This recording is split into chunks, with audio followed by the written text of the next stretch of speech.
দীর্ঘ ২৯ বছর ধরে সাড়ম্বরে আমাদের বাড়িতে মা অন্নপূর্ণার পুজো হচ্ছে।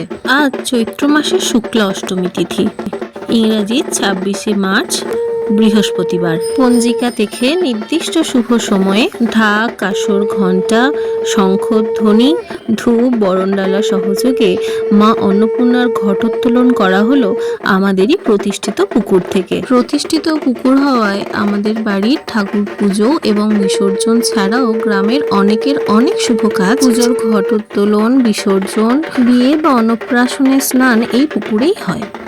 জলের ঝাড়া দিয়ে ঘটোত্তোলন করে নিয়ে আসার পরে ঘট স্থাপন করা হলো মা অন্নপূর্ণার। সূর্যোদয়ের পর সূর্য কিরণের প্রথম আলো এসে পড়েছে মায়ের গায়ে। সূর্যের অরুণ আলোয় স্নাত মা অন্নপূর্ণাকে কি দারুণ দেখতে লাগছে, তাই না?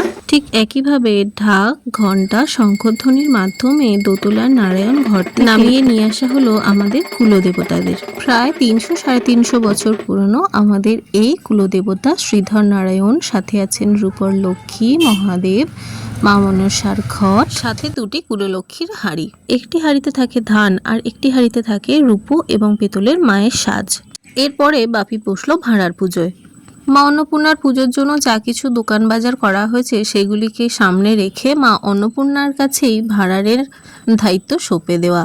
একটাই প্রার্থনা, মা তোমার পুজো তুমি নিজে সমস্তটা ঠিক করে নিও। তারপরে আমি বসলাম নৈবেদ্য সাজাতে, আর এদিকে আমার মা মহাদেবের ভিক্ষার ঝুলি ঠিক করে দিচ্ছে।